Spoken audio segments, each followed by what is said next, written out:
Today on Poor Choices, we are taking ice cream socials to freaknik levels with a spiked homemade ice cream. 80 proof wonderful reasons to cool off this summer, and you can add in your favorite mix-ins like it's a Cold Stone. All you need is an ice cream maker, some science, and a little bit of patience, and you'll have one of the most delicious summer treats you have ever made. Crying while eating ice cream alone just got a little more fun. Starting out, this process was by the lovely ladies who authored Ice Cream Happy Hour. It is a book I bought back in 2014, and I have held onto it for dear life ever since. So shout out to Valerie Lum and Denise Addison. I hope I am saying your names right. So I've been making this recipe since 2014, which means I've had plenty of time to make a lot of beginner mistakes.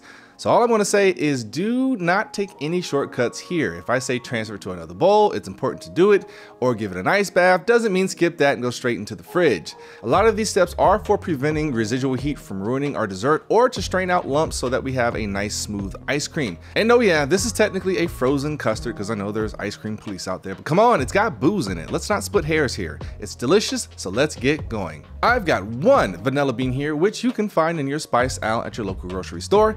Back in the day, you could get a jar of like 4 or 5 of them, but now I seem to only be able to find them sold as one. But it's all good because luckily we only need one. They can be pricey, but they are so important. I think this one was like $11. So take you a good sharp knife and with the tip, go down the center of the vanilla bean. You don't have to cut all the way through, but also don't panic if you do. We just want to get inside to the actual vanilla bean seeds. Then take the non-sharp side of your knife and scrape out all the seeds and into a small container. That's going to give us some amazing vanilla flavor along with a few other things. Also, don't throw away the vanilla bean pod itself. We're going to use that again. Next is our custard. We'll take 1.5 cups of whole milk. Trust me, it needs to be whole milk. 1.5 cups heavy whipping cream and 3/4 cup of sugar. We'll combine those into a saucepan and stir over medium-low heat until the sugar is dissolved. We want to scald the milk, which is not the same as boiling or simmering. A couple of ways you can tell the milk is scalded is when there's some light steam coming off the surface, or if you tilt the saucepan, you'll hear a sss from the milk mixture hitting the sides. You can also use a food thermometer and check if it's reached at least 180 degrees. Milk will boil at 212, so once it gets to 180 degrees, whisk in the vanilla bean seeds and then remove completely from the heat.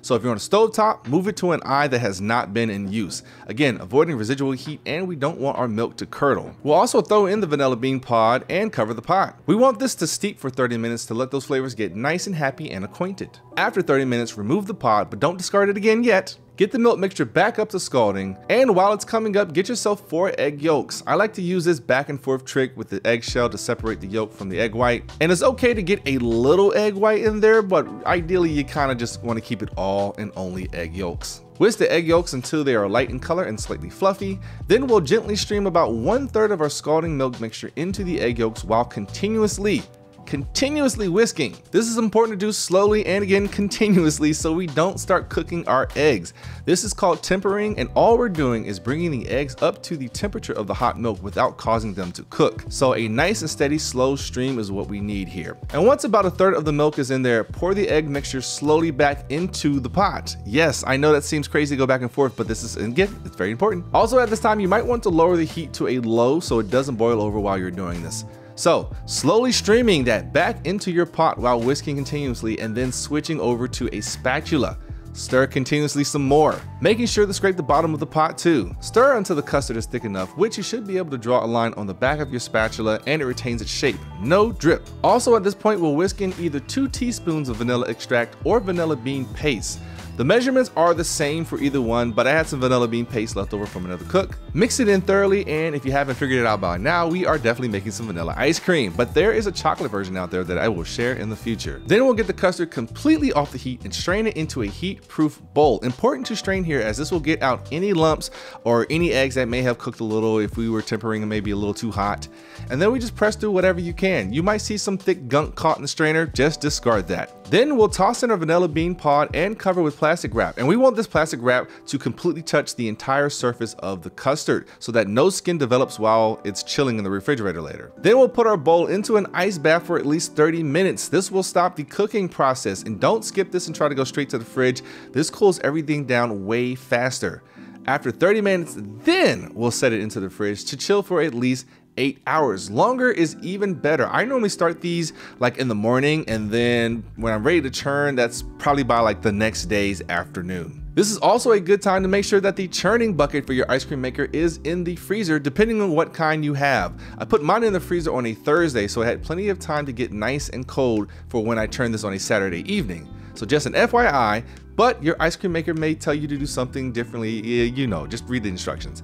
Oh, and mine was bought back in 2014 for like $70 on Amazon. It's Cuisine Art. It can hold 2 quarts, which is perfect for what we are making today. Now for the fun part. After your custard has chilled for the appropriate amount of time, we'll start on getting the alcohol ready to be infused. So the same time you put your custard in the fridge is a good time to also put your alcohol in. Don't put this in the freezer to try to speed up the process. It really needs that time to slowly get cold and stay around that 35-degree temperature that most fridges sit at. It's also important to not use any type of alcohol over 80 proof. It just won't set right. So I just got some Tito's vodka, but in the past, I did used to use Absolute Vanilla to just add an extra burst of vanilla flavor. But this time I kept it with Tito's since I already had some on hand. Use whatever vodka you like. There's also recipes for using bourbon and all that, but let's just get the basics down here today. So we'll start with a 1/3 cup of cold water and add that to a small saucepan. We'll then add about half a tablespoon of gelatin powder. Now this is plain unflavored gelatin that's meant for this process. Don't get actual jello. Sprinkle the gelatin powder evenly over the cold water and allow it to sit for about 2 minutes or until it has absorbed as much water as it can. This is called blooming and very important. Then we'll put this over some low heat and stir the water until the gelatin has completely dissolved, and make sure it's completely dissolved too, because once the alcohol is mixed in, the gelatin will never finish dissolving and clumps may form. Now we will be straining this, but it's just best to make sure it's already dissolved. And you definitely won't be able to reheat this and try and fix it. You'll have to start this gelatin process over with a fresh batch of water, powder, and alcohol. Trust me, I learned this the hard way. Anyway, once it's dissolved, add that gelatin and water mixture to a completely different bowl and then stir in half a cup of that cold vodka into that bowl. Don't skip this and try to pour the alcohol directly into the saucepan, as there will still be residual heat and that could mess up things and prevent the thickening of the custard in the ice cream maker. Once that's done, get your custard out and an ice cream maker ready to go, because we need to move fast here so things don't begin melting.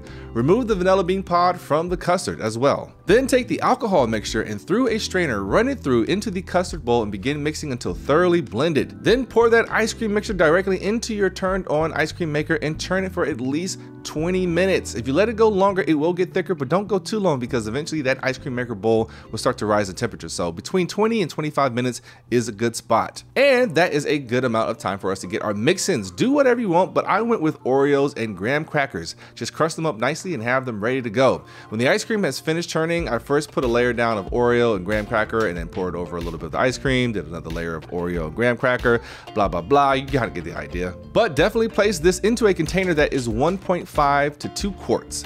Move quickly here too, because if it melts too much, it just becomes this frozen mess in the freezer. Speaking of, pop that into the freezer for at least 4 hours, but honestly, I always let it go overnight to firm up good.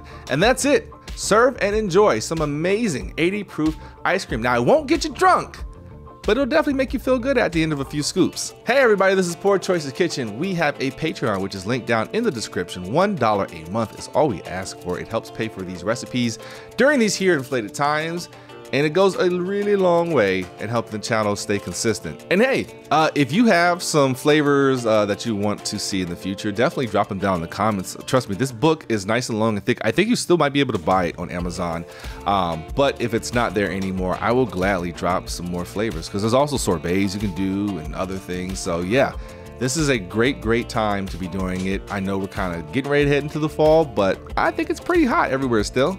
I know it is, at least out here in Los Angeles. So until next time, we'll see you all later.